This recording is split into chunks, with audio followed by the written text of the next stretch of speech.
Now we're on. Okay. Um, I still don't hear myself in the system. Am I coming through on the recording and is the mains up? All that kind of stuff? Check, check, check. Stan, I don't think we got the mains up.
Now. Oh, hey, there we go. Now we're good to roll. Okay.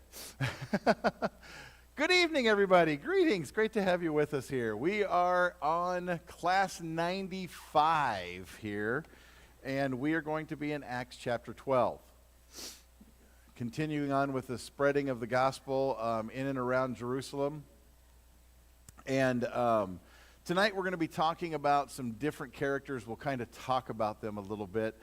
But it says in chapter 12, it was about this time that King Herod arrested some who belonged to the church. Now, the Herod we're talking about here is Herod Agrippa the First, right? Grandson of Herod the Great, who took over that area. So that's the Herod we're going to be talking about here. It's not Herod that was on the throne when Jesus was born. It's not the one that they talk about with the building of the temple and stuff. This is his grandson, is now the Herod that is the king. When Herod the Great was still reigning, he was very paranoid, and so he actually killed he killed a few of his sons, but killed his son, and then they took the grandson, and about 7 BC, took him to Rome and had him live there, and that's where he got to know some of the aristocrats of the Roman government. And so when he got older and his father had died and his uncle had died, they said, hey, why don't you go back and you can be the king here now. So it's not really just because he was the grandson, it was because he was the grandson who got to know some very powerful people who sent him back to reign in that area. So King Herod was there, and he arrested some of the people who belonged to the church, intending to persecute them. He's trying to make nice with the Jewish people. The Herods were part of the Hasmonean dynasty. They were part of that Jewish lineage, but they were also trying to keep peace with them. And so it says that he was intending to persecute the church so he could make the Jewish people happy, is essentially what he's doing. He's trying to keep that peace, because it says then, he had James, the brother of John, put to death with the sword. When he saw that this met with approval among the Jews, he proceeded to seize Peter also. So his persecution was to try to make them feel at ease about what was happening with this new Jesus movement. And so he has James put to death. He's the first of the apostles to be martyred. And as soon as he did, the Jewish people gave their approval. Oh, hey, Herod's doing something for us. He's calming this down. The Jewish leadership and stuff was very happy to see him take this action. And so Herod recognized this and went, oh, I can make the people like me more if I do this. I can make them, become more popular with it. So then he went ahead and he seized Peter, presumably for the same purpose. I'll put to death another one of the apostles, and that's going to make people even more happy. I'm going to kind of squash this thing out. And it says, this happened during the festival of unleavened bread. After arresting him, he put him in prison, handing him over to be guarded by 4 squads of 4 soldiers each. Herod intended to bring him out for public trial after the Passover, knowing that to do it during that Feast of Unleavened Bread, during the time of Passover, would obviously enrage the Jewish people. But once the festival's over, he thought, hey, I'll bring him out from prison. I'll parade him out here, have a big public trial, and again, win more favor. So it says, so Peter was kept in prison, but the church was earnestly praying to God for him. You want to know what prayer does? Well, here's a great example of it. Prayer is a very powerful thing. So it says, the night before Herod was to bring him to trial, Peter was sleeping between 2 soldiers bound with 2 chains. So they wanted to make sure that he was not going anywhere. So they had him chained there with these soldiers, and he was asleep. And it says, and sentries stood guard at the entrance. So I guess you could call it maximum security. It says, suddenly an angel of the Lord appeared, and a light shone in the cell.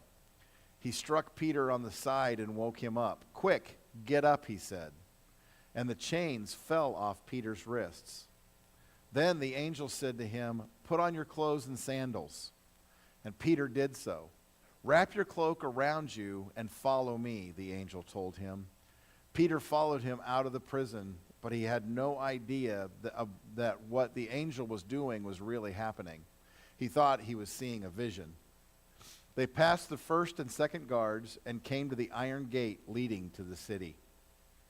It opened for them by itself, and they went through it. So Peter is sound asleep. Angel appears in the cell. Peter sleeps right through it. So the angel goes over and goes, hey, buddy, I'm here for you. Get up. And so Peter wakes up, and the chains immediately fell off, and he got up, and the angel said, let's go. We're leaving. And so even though he was chained between guards, even though they had guards at each one of the little areas that he had to go through, and finally through the iron gates out into the city, it was no problem. The angel had this taken care of, and they walked right straight out of there. Peter, during this time, and again, we've got this account here, Peter is like, I didn't even know it was happening.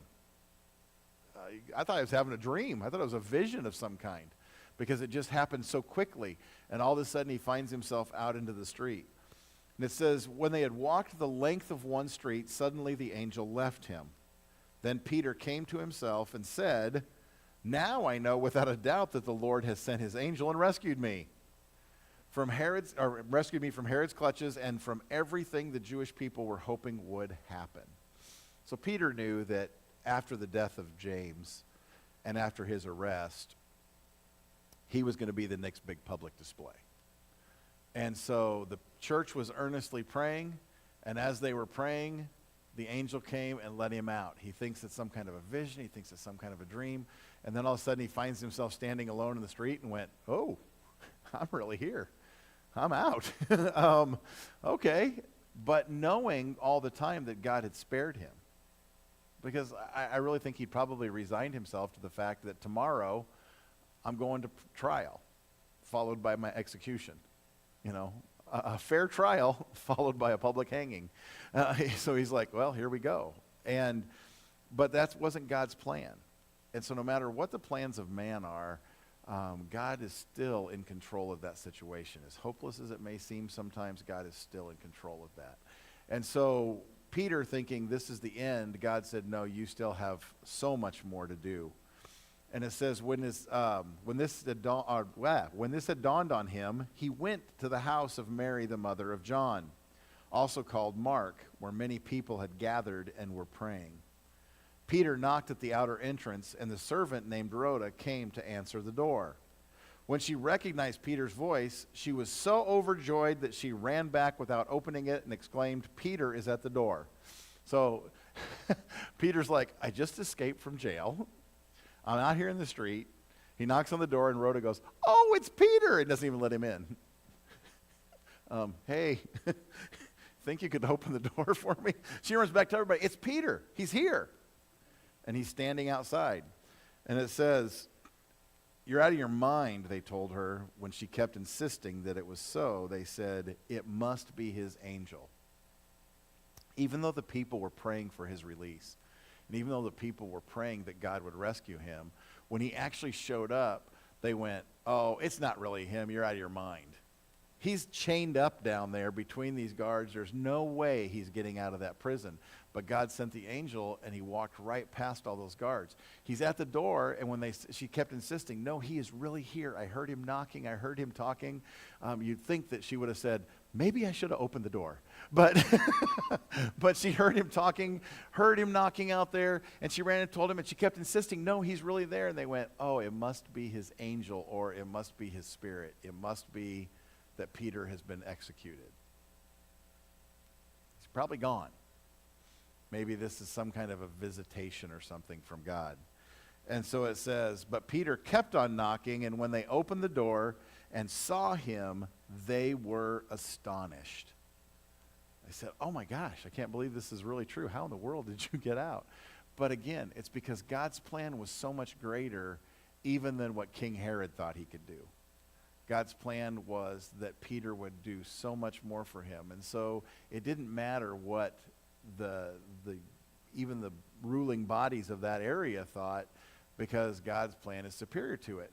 The other thing that I think is really interesting as we see this move forward from this point is Peter is a fugitive, but he doesn't hide. He doesn't run. He continues to preach. He continues to share the gospel. He continues to mingle with the church and be with the people. And so it says, Peter motioned with his hand for them to be quiet and described how the Lord had brought him out of prison.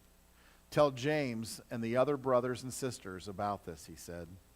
And then he left for another place. It says, "In the morning there was a small commotion among the soldiers as to what had become of Peter. After Herod had a thorough search made for him and did not find him, he cross-examined the guards and ordered that they be executed." Remember when we were talking about the earlier escape and how even with the tomb, the empty tomb, when a guard was given the instructions or the duty to guard a prisoner, they would be responsible essentially for the sentence that that person would receive if they let them escape. It was good incentive for the guard to do their job well. And so you have guards here that were responsible for keeping Peter in prison, but when he escaped, though they really had no control over that, it cost them their life because Peter had escaped. And so they essentially had to pay that penalty with it. And then it says, "And then Herod went to Judea and Caesarea, and he stayed there." Now, there's supposed to be more. That's not the end of the chapter. So it's just the end of my slides. So let me get a analog Bible, or I can go to my phone here. I can use my phone.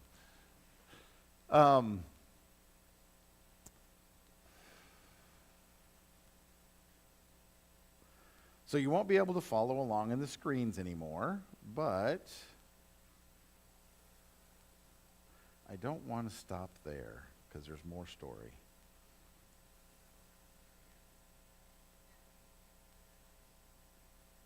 Oh, where'd that come from?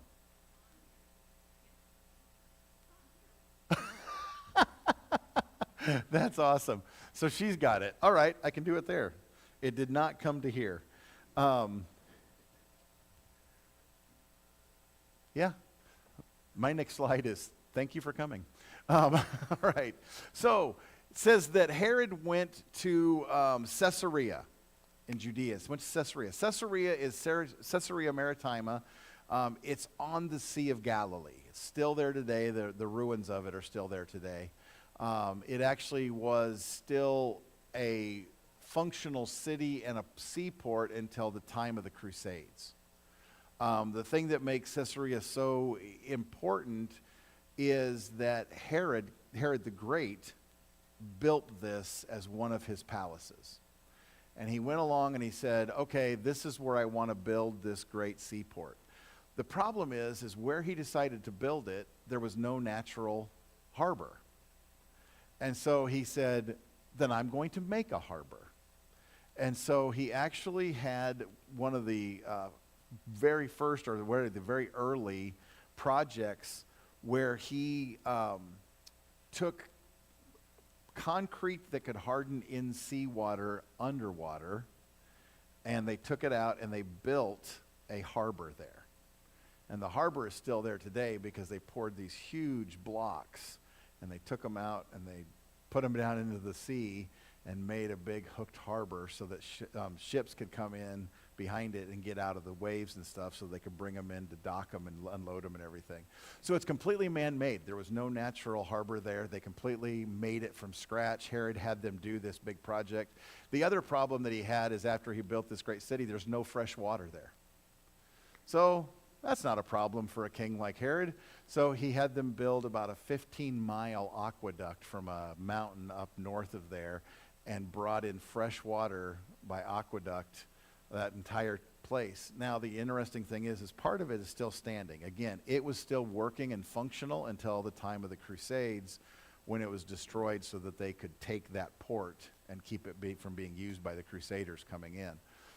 But the parts that are still there you can go to today, and they have a very big, wide aqueduct that's just open, and it runs that whole 15 miles down there to Caesarea.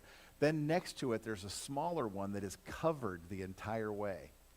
And it's stone that's made into arches. And the whole thing is covered to keep any debris and dust and sand and bird droppings and whatever else out of it, animals out of it and stuff. And that was the freshwater one that went in for like Herod's palace and stuff like that. So incredible undertaking. And that's where this Herod then goes down to. It's also where later we see Paul being taken so that he could go stand before Felix and then Festus and then eventually leave from Rome from that harbor. So very important spot there. Now, the reason I talk about this the way it is because it says he went down there to Caesarea and he stayed there for a little while. And the other thing that's really unique about Caesarea is it has a really beautiful amphitheater. But all the amphitheaters that are in the Roman world, wherever you go, the stage is facing the west. That's the way they would build them, because without external lighting like what we have here where you can have spotlights and stuff, they would build the stages facing the west, so in the later afternoon as the sun was going down, it would illuminate the stage and it would be on the backs of the people. So that way you could see the productions of what's going on. It's natural stage lighting. And so that's the way they build them. Caesarea is the only one that I know of, there may be some others out there, but that actually the stage faces east. The reason for that is because they built it on the shore of the Mediterranean Sea. So instead of having the light shine on the stage in the evening, what instead you have is in the morning when it comes up, it illuminates that whole area. But during the evening and afternoon times, you would see the sunset, but you also had the entire Mediterranean as your backdrop. And so it's really a beautiful stage and a setting, and they could put different sets in there, and they could reenact even naval battles and stuff right there beyond the stage because it's literally on the coast of the shore.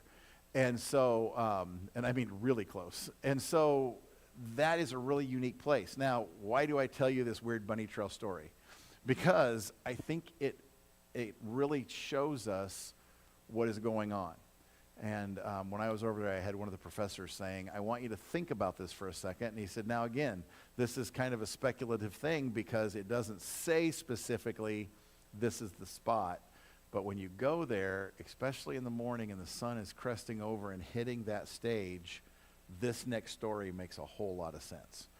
The stage, as well as the entire theater, is right next to Herod's palace. Beautiful palace.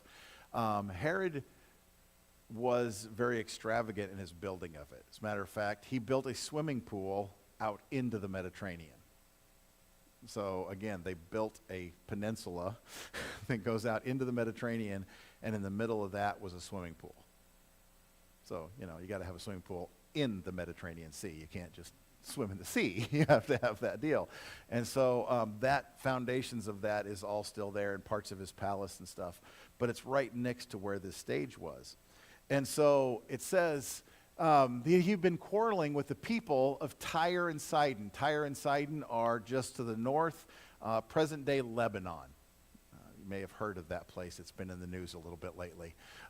That's where this was. Now they joined together and sought an audience with him. After securing the support of Blastus, a trusted personal servant of the king, they asked for peace because they depended on the king's country for their food supply. So Tyre and Sidon, the area up in Lebanon, was very dependent upon the area of Israel, especially up there kind of north of Caesarea and inland there, because there's a lot of farmland in that area, especially for that region. So they were very dependent upon it. It says, on the appointed day, Herod was wearing his royal robes, sat on his throne, and delivered a public address to the people.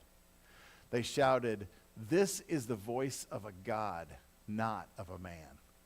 Immediately, because Herod did not give praise to God, an angel of the Lord struck him down, and he was eaten by worms and died. Now, we're going to pause there for a second. And in other translations of it, it talks about that he wore these royal robes, but they shone like sunlight. It was a brilliant scene. And so what they'll sometimes tell you there, what this professor was also telling us, is he said, imagine this picture. They say they're at Caesarea. The people have gathered into that theater, and it's all natural.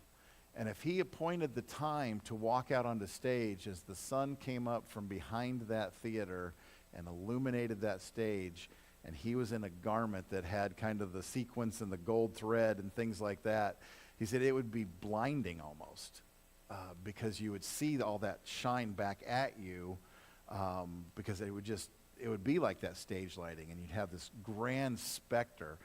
And knowing the Herods, that's probably what he would want to do. Come in and say, "Here I am. Look at me." And the people looked at him and they heard him speak and they went, "He's not a man, he's a god." And Herod's like, "Yes, I am." And God said, "No, you're not." And so he struck him dead, and he was eaten by worms and died.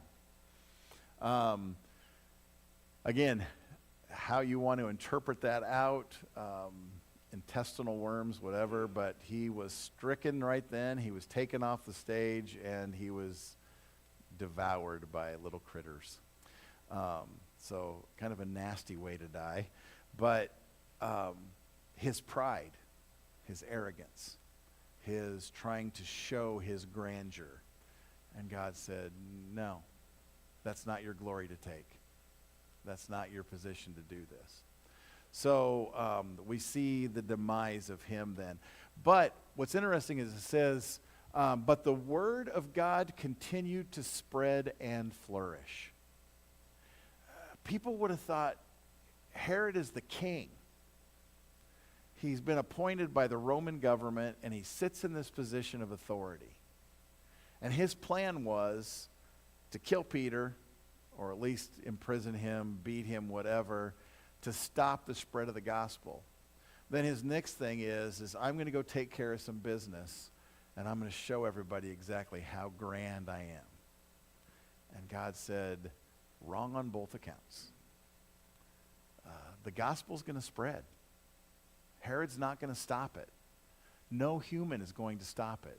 No matter how much power he thought he had, no matter how much influence he thought he had, no matter how much authority that he thought he had to stop the spread of the gospel of Jesus Christ, God said, no, this is going to continue on. And so the word of God continued to spread, and it flourished throughout the land. It says, but when Barnabas and Saul had finished their mission, they returned from Jerusalem, taking with them John, also called Mark.